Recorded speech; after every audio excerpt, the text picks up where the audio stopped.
How we doing? How we doing? This is Destination Denver, Colorado, and today I'm just here to save you some time. Don't move to Denver, Colorado in 2024 if you can't handle these 10 things, and we're talking about them starting right now.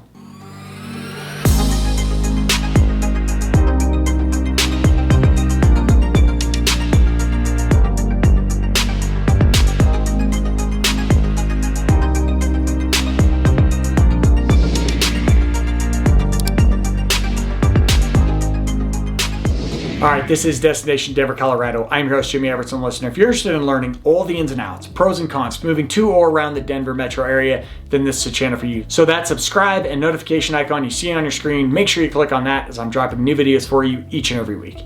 And as much as I try to be a little informative here on camera, I'm also a licensed mortgage broker covering the entire state of Colorado and team with some of the Front Range's most talented realtors. And we're helping people move here each and every day. So the number and email you see on your screen, know that I'm always the person. Answer your phone calls, answer your texts, answer your emails. They're winning if you need me. Now that we're done with that fun-filled stuff, let's get to what we're here for, and that is don't move to Denver, Colorado in 2024 if you can't handle these 10 things.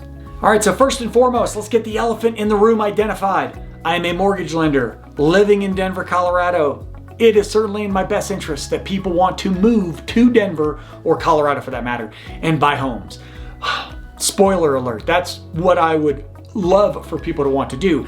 Having said that, we still need to be real about whether moving to Denver or Colorado in general is a good idea for you, because while it's a lot of sunshine, it ain't all rainbows. So the first thing we got to talk about is that cost of living in Denver has increased dramatically over the last 10, 15 years, but especially over the last 5 to 6 to 7 years. So compared to the national average, Denver is going to be leaps and bounds above that. Now, we're higher than the national average, but we're going to be lower than areas like New York, most of California, parts of Florida, including Miami. So what we see right now is you have people coming from high cost areas. I would throw in Washington, D.C. and Seattle as a couple of the other big ones.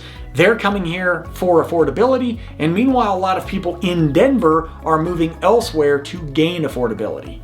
Within that, number two is the fact that with high costs comes high cost and competitive housing markets. So if you are in the market to buy a home, Denver, and again, the metro area, the Front Range, all the way from Fort Collins all the way down to Pueblo is not necessarily cheap. And especially as you get closer to popular communities. You want to be close to the Denver metro area.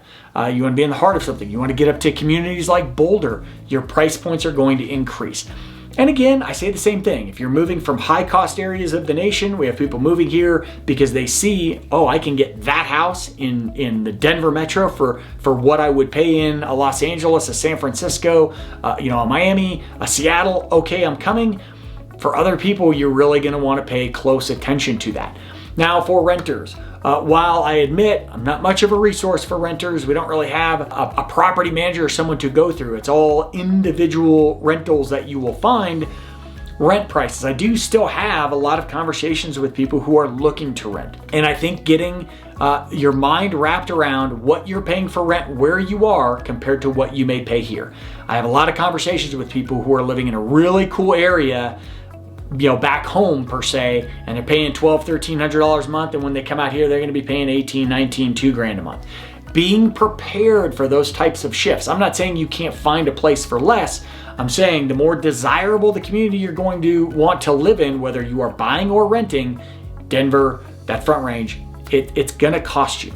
Third, and you're going to get annoyed with me saying it, but it's true, this really depends on where you're coming from, but traffic congestion. So I-25, our major north-south highway, and I-70, our major east-west highway, really run nearly through. I-25 runs through the heart of the city. It basically cuts Denver in half. You have your west side of town and your east side of town. I-70 is just north of downtown. You'll get a lot of congestion around there. But there are times of day, it used to be rush hour, right? Like any community, your morning and your evening on your highways was busier. Now there's a pretty steady level of congestion in areas of I-25 and I-70 throughout the day. And that starts to spread to other service roads. But traffic is a way of life in Denver. Now, I lived in New York for multiple years. I don't think anything compares to a New York and LA.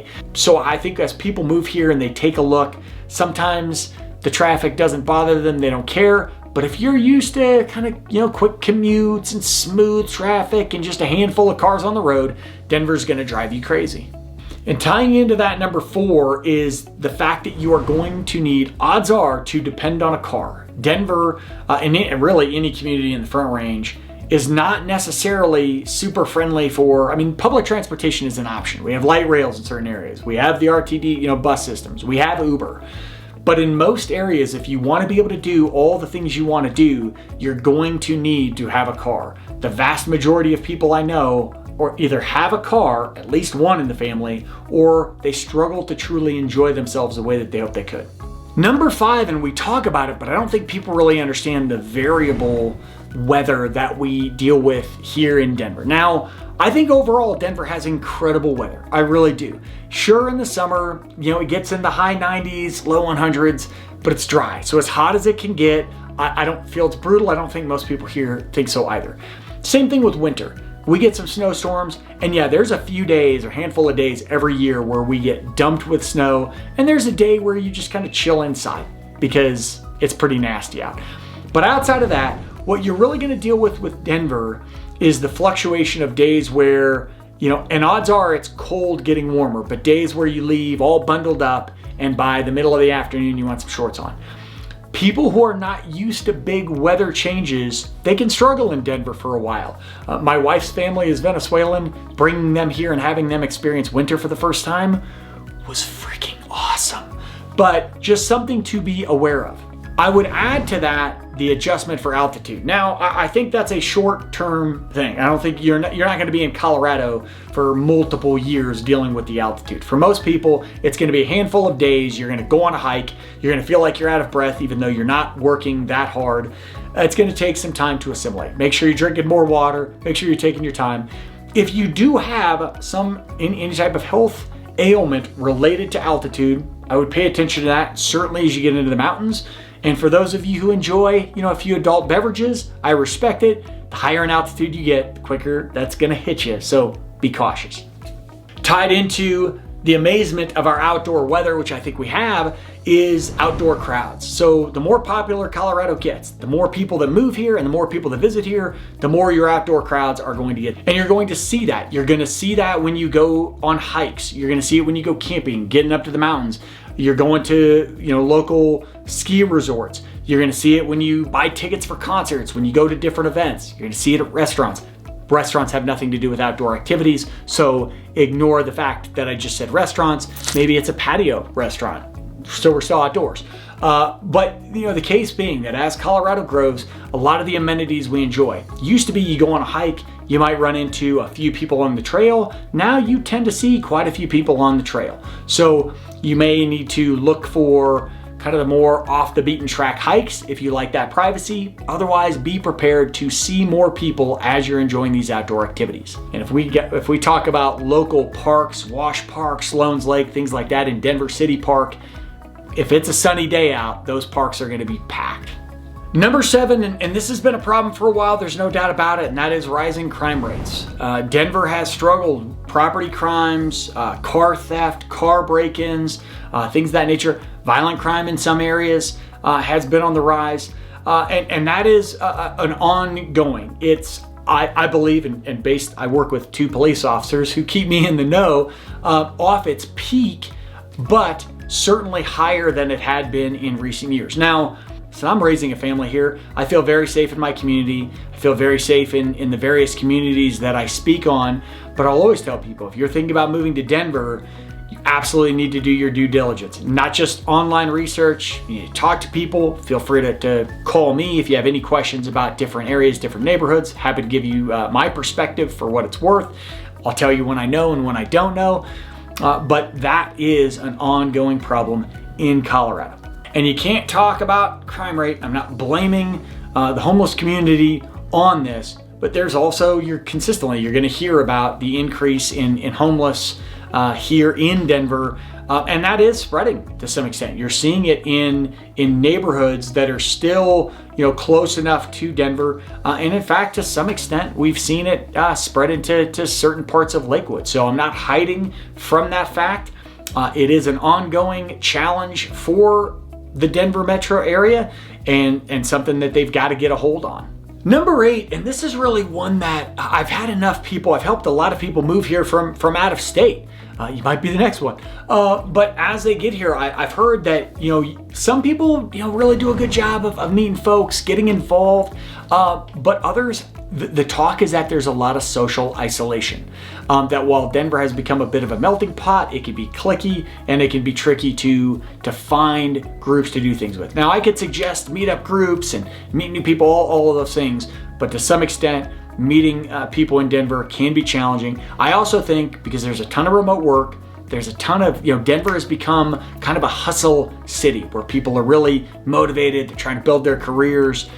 They might not be as social as they would be if they were in a more relaxed setting. So that social isolation has been something that I've heard enough that I want to make sure that I'm conveying it to you. There is the possibility, especially for my introverts out there who might be nervous about making new friends, that can be challenging here in Denver.